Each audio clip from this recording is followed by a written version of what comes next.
We didn't just suddenly wake up one morning and we had the Xbox. We didn't wake up one morning and the internet was there. You know, how did we get there? That's what you want to know about history for. Oh, are we ready to roll? Yeah, we're rolling. What I have next to me is the first bulletin board in the world, CBBS Chicago. People wondered if the C stood for Christensen or Chicago or whatever, and no, it didn't, because there was no such thing as a BBS, so it was a computerized bulletin board system.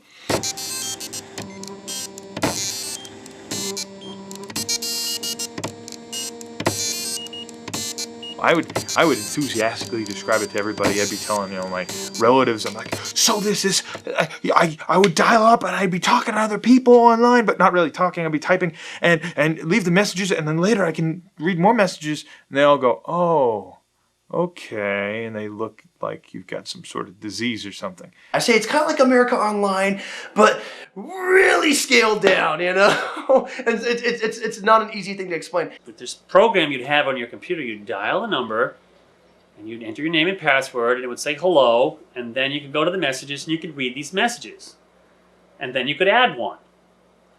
And if you waited long enough, and I had to say months, other people would have called in and left messages, and after a few months, you have a conversation. And they're like, why? They're all in their early 20s, and it's like, well, that's stupid. I mean, and it is stupid. It was unbelievably stupid. I try telling it to people now, I'm like, imagine AIM is down, and all of your buddies are gone. Your buddy list is empty, and you can't talk to anybody. And there's no email. And people don't quite get how bad that would be. In a way, it's the next generation of things that have always been around. The way the early telegraph stuff worked was they would have people walk into the counter and they're leaving all these messages, handwritten messages, and someone goes over to the punch and they, with 2 fingers, punch a tape that's got the message, and then the guy in the back room of the office puts a little header on it.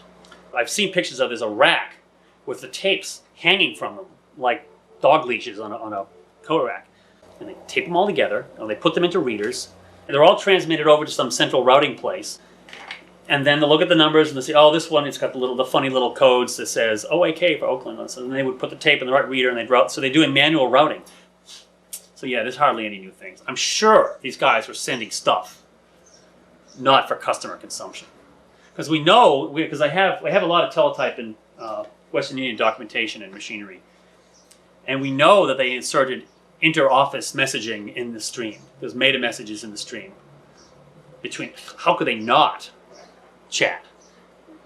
Science fiction fandom going back to the 30s, people would use Mimeo or Ditto to publish fanzines, to publish their own newsletters with reports of conventions they went to, or book reviews, or just what's happening in their life, to talk to other people who are similar, who have similar interests, but might not be around them. One of the few really nerdy science fiction fans in your school, well, there's not many other people you can talk to, but if you find that there are people somewhere else that you can talk to, and you subscribe to their fanzine, and then you start writing letters of comment back to it, and then you decide you want to start publishing your own because you've got a lot to say, and it's just this innate human need to form communities and to find other people with your interests. Joining us now in the studio is Luba Levitsky, Educational Programs Marketing Manager with Control Data Corporation. Luba, we've heard about the Plato system from Control Data for a long time. What is Plato? Give us a little background on it. Basically, Plato is a highly interactive, graphic-based, individualized, computer-based education system. And by individualized, I mean self-paced, and the instruction is tailored to the needs of each individual student. Okay, you're online now with Plato on a chemistry lab experiment of some sort, and show me what this does. Basically, this is a simulation of a fractional distillation experiment, and it simulates operations and processes of an actual experiment. Prior to this screen, the student has already touched the screen and assembled the distillation apparatus as they would in a regular experiment. The objective is to heat the still and to obtain a pure mixture of 2 chemical compounds. Lee Felsenstein, who was essentially the inventor of the portable computer, ran this project in Berkeley called Community Memory, which was essentially a free BBS that was available in laundromats and things like that. And it was a real meaningful attempt at giving the population at large a way to communicate and online.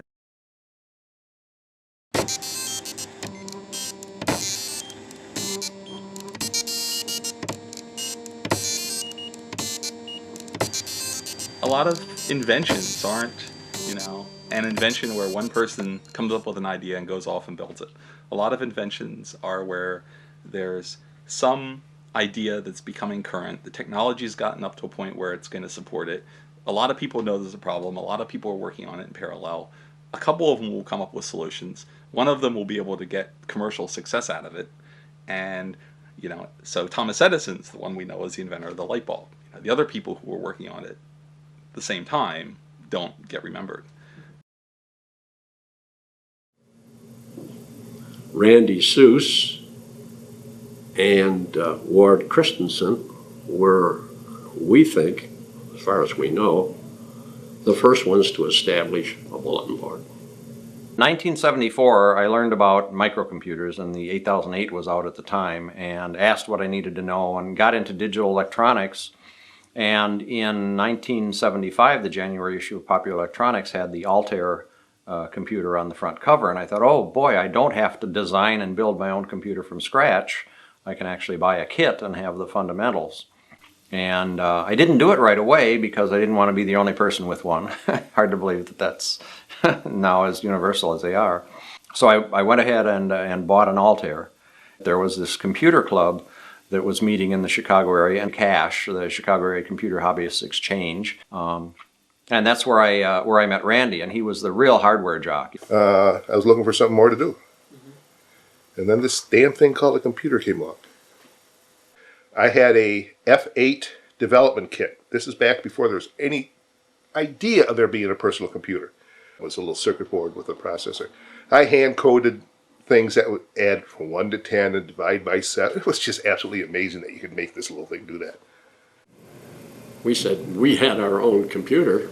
Wow. Everybody's jaw dropped. I went to a Comdex show where Intel had a booth, and for $300 you could buy a 8080 CPU right off the floor. And I took that home and showed it to my wife, and I said, honey, look at this. Do you realize what I can do with that? You can see how seductive this must have been, because to have your own computer, I mean, it was really amazing, given that they were multi-million-dollar things that you had to share with everybody else. The idea of having your own was pretty seductive. We had a unique problem amongst us that we couldn't exchange software through the various media formats that everybody had derived independently. There was not one standard available between things like processor technology sols to Altairs to IMSIs to Chromemcos. It was just chaos.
January 16th, 1978, I went out to go to work, and it had been snowing most of the night, and I was unable to get out because it just kept snowing and kept snowing.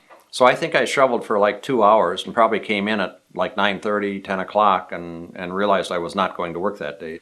So I called Randy and I said, you know, I've got the computer club recorder where people can call to find out when the next meeting is and to leave questions and things like that. And why not take that line and put a system on it that people could upload newsletters and things like that, newsletter articles and so on, and we could do a club project. And I remember he said essentially that sounded like a neat idea, but forget the club, because you know what a committee run something will be. It'll take it forever to happen. I had too many years in the Navy to know. No, let's not talk about it. Just do it. The two of us will do it, and you do the software, and I'll do the hardware. And tell me when are you going to have the software ready? You know, like a project manager. The reason everything worked out so well is that we just kind of inherently understood each other. He let me do what I did. I let him do what he did. It took me about 2 weeks, probably about the end of the month, before I had some software ready to test. And a little bit of playing around and let a few friends know it was there and try it and get some early feedback on things that it needed. And basically after the 2 weeks of designing and testing and put it online and refined it a little, and we called it a month. So February 16th became the sort of arbitrary birth date of it.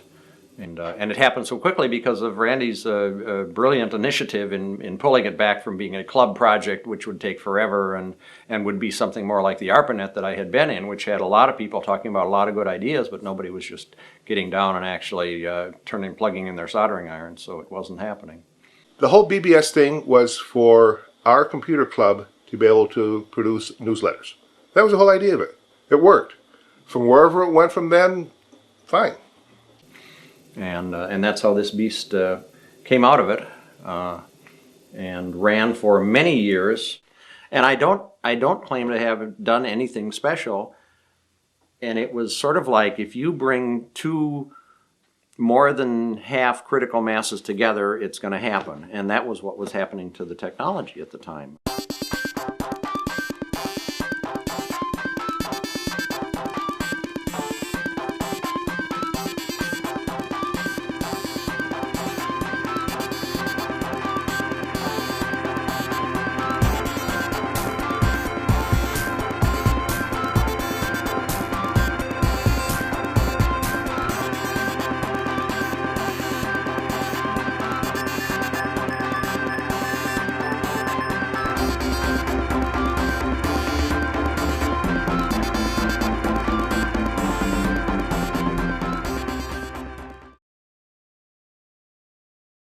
I found Ward's system originally, CBBS Chicago, mentioned in an article, if I recall, it was in InfoWorld.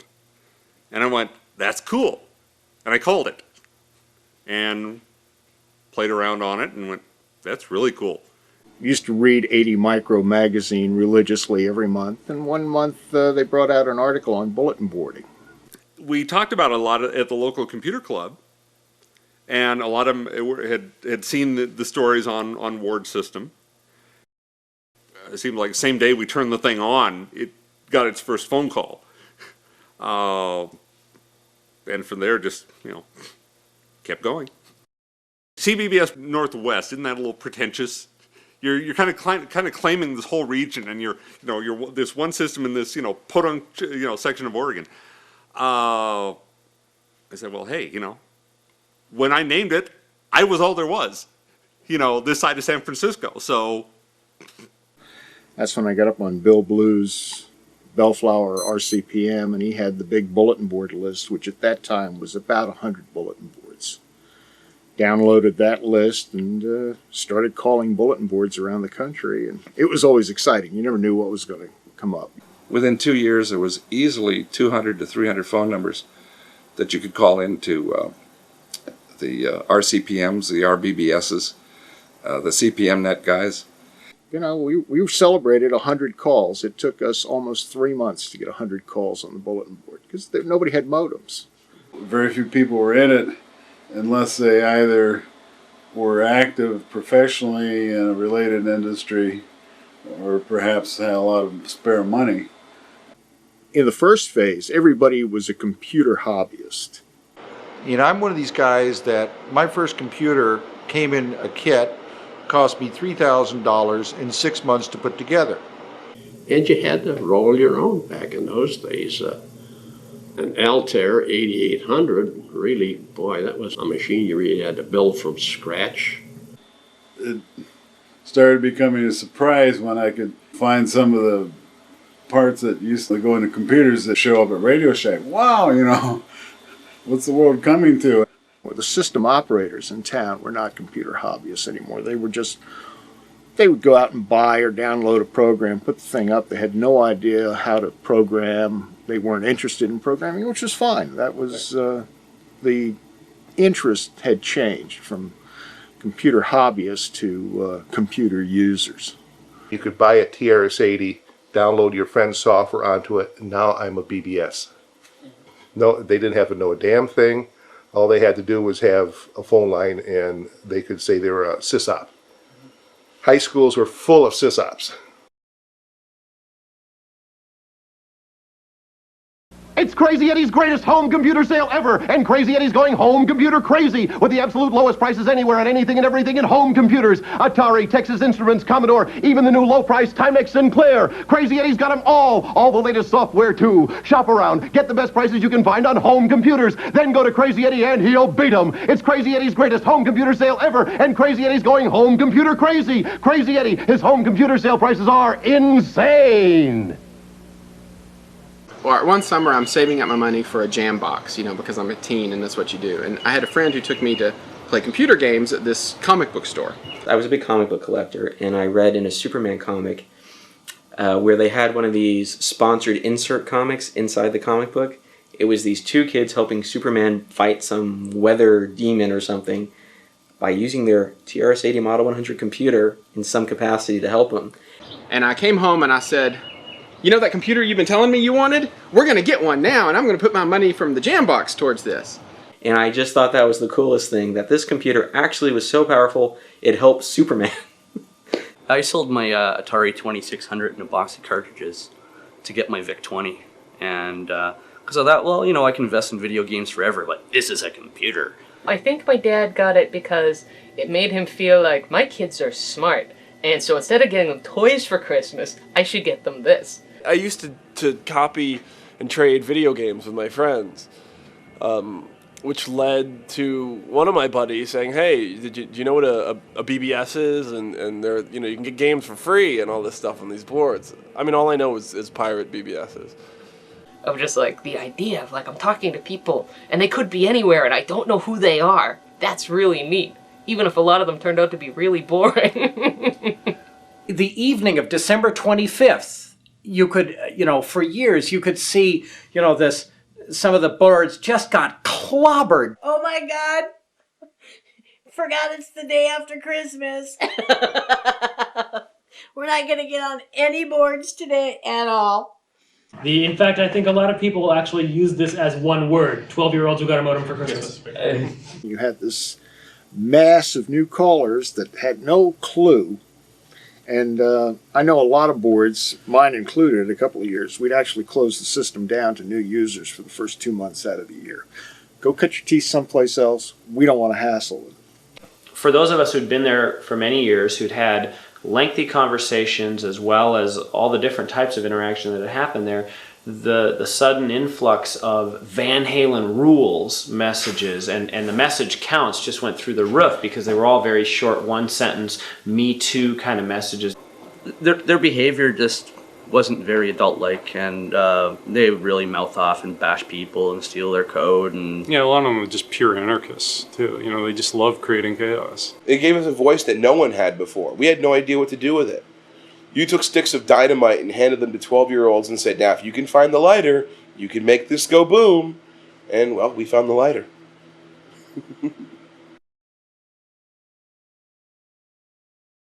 There was a serious rift between any of the 8-bit users, between Apple, between Atari, between Commodore.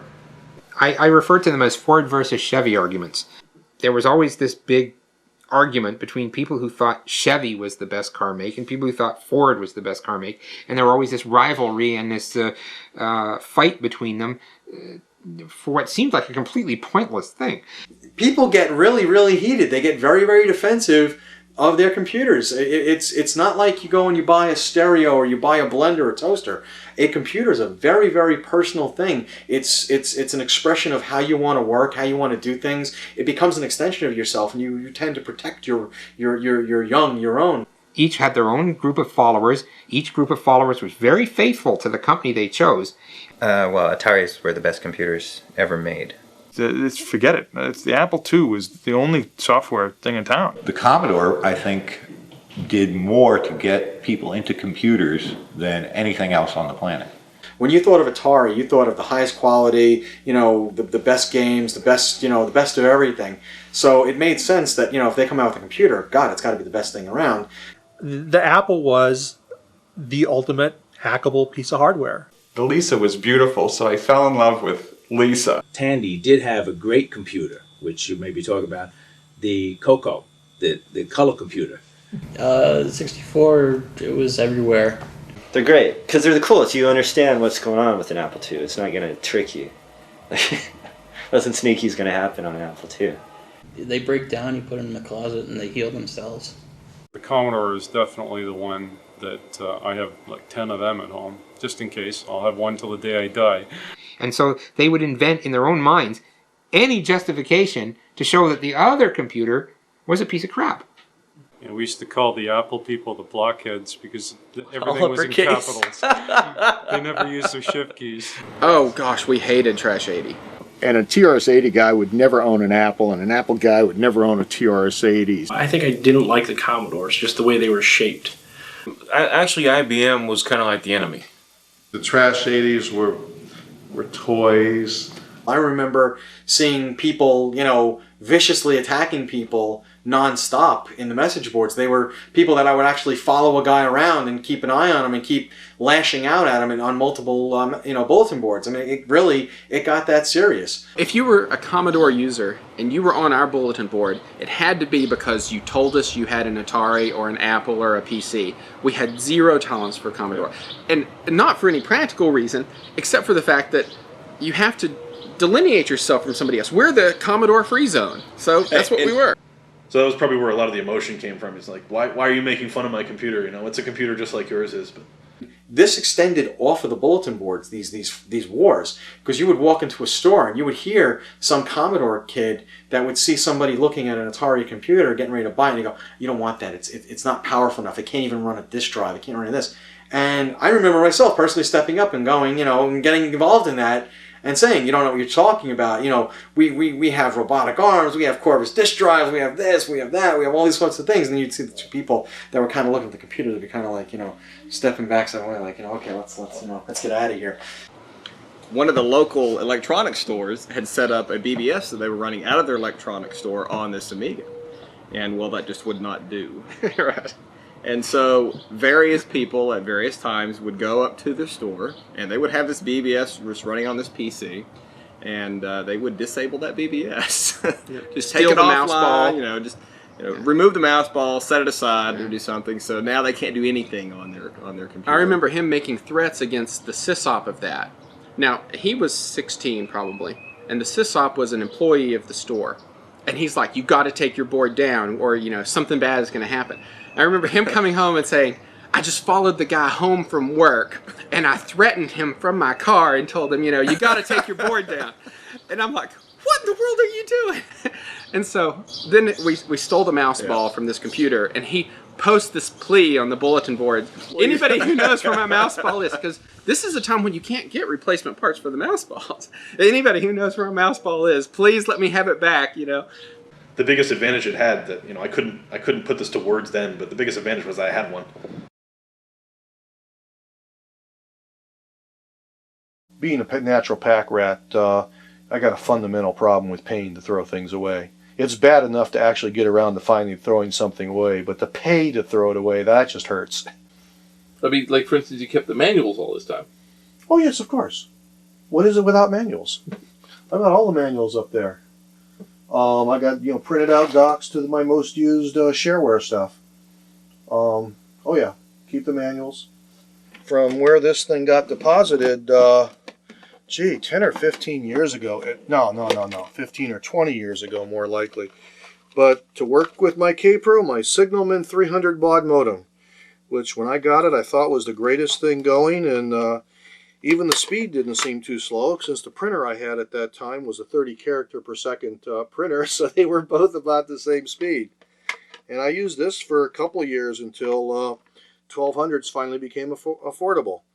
Okay, you want to describe what this is? Yeah, well, this actually was a custom cabinet a friend built for me. I had all these boxes of floppy disks. Each of these boxes holds 70 disks. Somewhere around here or so, they changed from 360Ks to 1.2 megs. Basically, these disks here, which numbers from 1 to 1800, are all shareware. This is all DOS, very little Windows, almost all DOS shareware that I collected from BBSes. Now, the entire contents here actually fits on 2 CDs. I've put it on 2 CDs. This station was about the most comfortable station for doing BBSes, because in the slow BBS days, it wasn't that interesting watching. It was about as interesting watching a dryer dry clothes, watching the numbers count. So my little TV set was over there. So the children were younger then, and it was hectic upstairs. This was a place to get away from it all and do my BBSing with the printer right there and TV right there, and just sort of out of everybody's way. But And yeah. how much would you say you spent on this setup? I don't want to know that.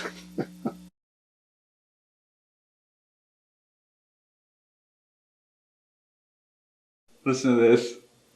When a 20 megabyte drive for an IBM PC can be bought for under $1,000, the 2195 hyperdrive seems woefully overpriced. The first hard drive that we purchased in our school system was a 5 megabyte hard drive from Radio Shack for a TRS-80 Model 3, and it cost $3,000. 5 meg. Yeah, I remember buying 2 of these things, and I remember as I put them into my car after coming from the store, I thought, wow, the amount of money I spent on these double-sided 8-inch floppy drives, I could have bought a car with. Not a very good one, but a car. I still have the paperwork on that Apple, and I look back at it, and it's like, we paid $3,600 for an Apple II and a printer and a monitor. And I'm just like, $3,600 now, I could, run half the country on the kind of computer you can buy for $3,600 now. I went to work at Carl's Jr. I mean, I hustled on all sorts of jobs, and I had the choice of getting a car or getting a computer. And I got a computer. And then, the rest is history after that. The first difference, the huge difference that's not, it'd be trivializing it to overlook, is the huge difference in speed. We're talking 300 baud. 300 baud. I'm glad I will never have to again, and by saying this I'm cursing myself. I'll never have to deal with 300 baud again. In the bad old days, an acoustic coupler had 2 speeds. There was 110 baud, and there was a whopping 30 characters a second. 300 baud. And we thought that was pretty good. 300 baud. The screen wouldn't, you'd log into a BBS and it'd be like, log in, or username, : and you'd type username, hit return, and be a pause, and it'd go, password. And just how long it took to draw that stuff alone, because of the speed issues, was torture. When 1200 baud modems came along, the users all saying, you need to go to 1200 baud. And I said, 300 baud, that's reading speed. We don't need anything faster than... And I was running a 1200 baud modem, and my shit just did not stink. I was so... It was amazing when you actually connect at 1200. It was absolutely amazing. Called one of the few in town that supported 2400 baud. One of the few boards in town. And it was awesome. And you would actually seek out the place that had 2400 baud so you could take advantage of this high speed that you had. even if the place sucked, it was just like, whoa, but look how much faster it's coming through. This is so cool. But I was always 3 lowercase o slash 12 lowercase o slash 24 lowercase o because I remembered the early days when I wasn't allowed onto some boards because I didn't have high enough baud rate. I remember the first time when I called up to a board and a sysop pulled me in a chat and says, I got this new 9600 baud modem, man, and like, you're still 2400 and it's sad. What's wrong with you? I probably got like $800 for my bar mitzvah from various people. It added up to $800. I spent 650 of it on a 9600 baud modem, which I thought was a good investment.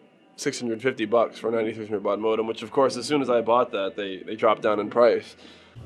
And when I could get a 14.4 modem and download Doom to play with a kid who ran a BBS because he couldn't find anybody to play Doom with him, that was just a wondrous device. One particular Saturday night, I'll never forget, I had company at the house, we were playing cards or whatever. This guy called me aboard and he's uploading something or other. And the next morning I woke up and he was still uploading the same program. When you found the big file and it was across the country, you really thought about it whether you wanted to download it now or take a chance on finding it locally. Absolutely. Anybody who's probably under the age of 30 or 25 these days has no concept of what the phone companies used to absolutely rape you for calling long distance. I mean, quite commonly, to call California during the day would cost you upwards of $1 a minute. And that was in the deflated dollars of the day. I think the first month I got really into de-dialing, we got a $500 phone bill. A lot of people like me did that and then ended up losing their telephone for a while because of the $650 phone bill for 1 month. I mean, I never knew, right? I didn't know that BBSes that were also in 312 could possibly cost any more money than another one that was in 312. Till we got the first phone bill. My dad was very nice. He said, okay, this is a learning experience, but you're not calling during prime time anymore. First of all, you're not staying online for 8 hours anymore. Second of all.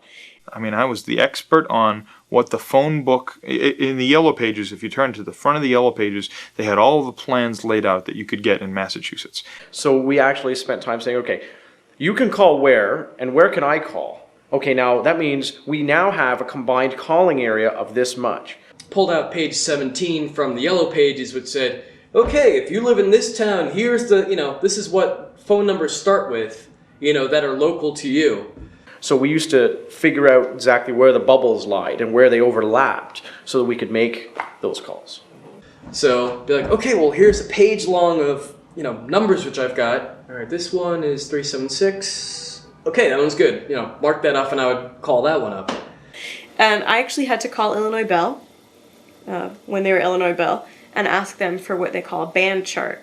After dinner, I would go to my little hideaway downstairs, do my BBSing to the local BBSes, waiting for 8 o'clock. Then I'd hit the crosstown ones. On the weekends, I'd get up before 8, before it went back, and do a couple. Oh, yeah.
It certainly has been. It's just been fun seeing the progression. At this time, I can't believe BBSes ever ran on Apple II machines. Like, wow, that machine had like a megahertz, not like a gigahertz, like a megahertz, like one, uno. I don't know. You know what I mean? Today, it's almost like It's too easy. Today's computers are too much like a computer and less like a typewriter, like it was back then. So, and you don't have. I love this. I miss the sound. That you're typing. You know you're typing. It's gone from just building a computer that works is an amazing thing to, oh yeah, I can build a computer. I want to make one that looks neat. Well, it was the beginning of a revolution. Yeah, it really was. Everything's been revolutionized since then. We don't typeset the way we used to typeset. We don't do photography the way we used to do photography. You got this fancy XL1 camera with FireWire and all this good stuff. I mean, it's. I think there was a whole sense of adventure. We were doing something that had never been done before. We were taking hardware that had never been used for this kind of purpose and using it. And when I go into it explaining what the BBS was about, why it existed, and what there was before the internet, everyone's just in awe. They're like, wait a minute, there was something before the internet? Like, this just didn't happen? And it really just is a great way, or was a great way, to spend hours and hours of your time just doing it. You know, the definition of a pioneer, that's the guy with all the arrows in his back. Well, that's the way it was for the BBS guys. They broke new ground. They really blazed, they created a new empire. If it hadn't been for computers and technology, I would have probably died 20 years, 25 years ago, wrapping my car around a bridge abutment somewhere in Texas from drinking and driving or drugging and driving. I got into technology and I didn't have any more money for booze and for drugs. Those decisions have treated me very, very well. And I remember the first time I logged into a BBS and thought, what the hell is this? And the answer was standing right behind my back. It was me 30 years later going, this is your life. Off into the lair. Hope your Indiana Jones card is up to date. But, buried back here, under the piles, is the original CBBS Northwest system.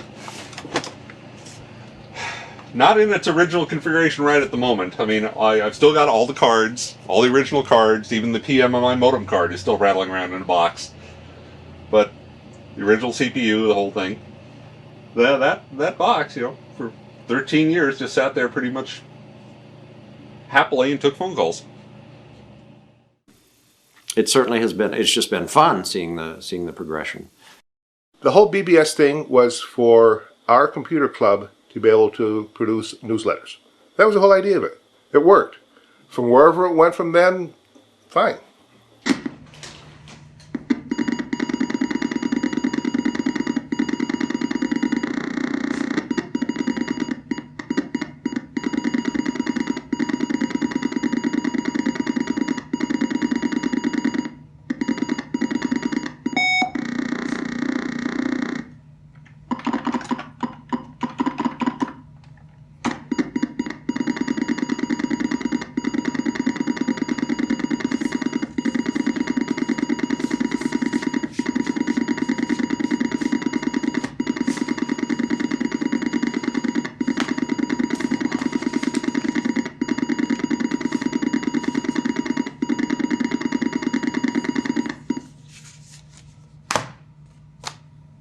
I just loaded the BBS.